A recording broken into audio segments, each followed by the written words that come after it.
and how you can manage your team in the most efficient way. A key concept is soft skills, and these skills are not specific to any job and most cannot be learned, and they apply mainly to your ability to communicate and personal traits that you've developed through your life. Luckily, these skills can be learned even if they don't come naturally to you. With a little bit of hard work, you can master skills you need. In other words, you can learn how to speak publicly better, or you can learn how to manage your time more efficiently if you're willing to put the work in. Practice makes perfect. Now, some examples of your soft skills will include critical thinking, creative thinking. Now, these two are very opposite ends of thinking. So your critical thinking would be over-analyzing things versus your creative thinking where there are, out-of-the-box thinking is happening there. So you can learn vice versa, whichever one you think you might be lacking in. Then there's work ethic, and this is always wanting to do the best job that you can. Then there's conflict resolution, so how well do you handle yourself in situations of conflict? Do you find yourself trying to avoid conflict altogether? Do you find yourself getting hot-headed? How do you handle conflict situations?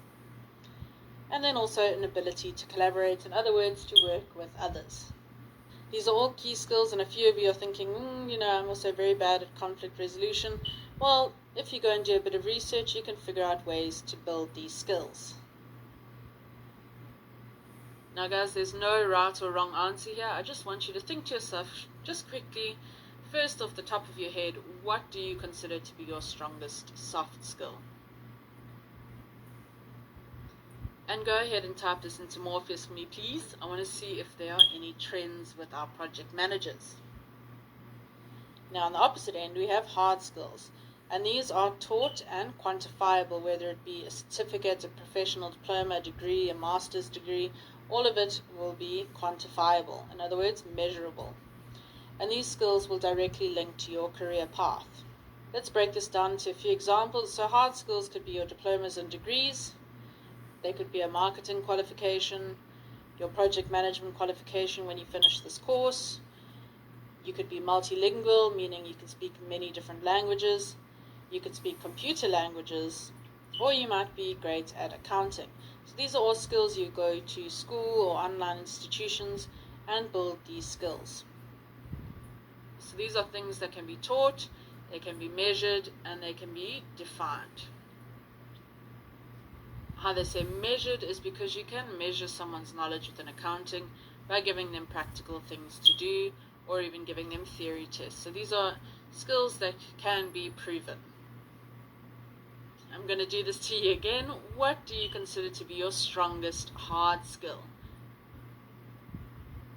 I know it's often quite difficult to evaluate yourself like this, but it's good to know your strengths. So what do you consider to be your strongest hard skill? And again, please put it into Morpheus. And then I've got a last question for you based on your hard versus soft skills. Out of the two that you've chosen, so your best soft skill and your best hard skill, which one do you think is the most important? So if you could only have one of the skills, which one do you think is the most important? Education. Now, I mentioned earlier that there were two different styles of leadership we'd be discussing today, and those include directive and supportive leadership. But let's start off with directive leadership. Directive leaders use a task-orientated approach. In other words, they break everything down into different tasks and assign them to different team members. Your directive leaders also like to show control over their subordinates. In other words, they make it very clear the hierarchy within the company or within your project and demonstrate that they have more control over situations than you do. They also dominate interactions. If you're in a meeting, your project manager or your directive leader will make sure that it is clearly understood that they are running that meeting and that they are in charge. And then they will also personally manage the completion of tasks. In other words, they will sign off on work that you've done. So if they've asked you to build the homepage of a website, they will then go and evaluate that first before it is marked as complete.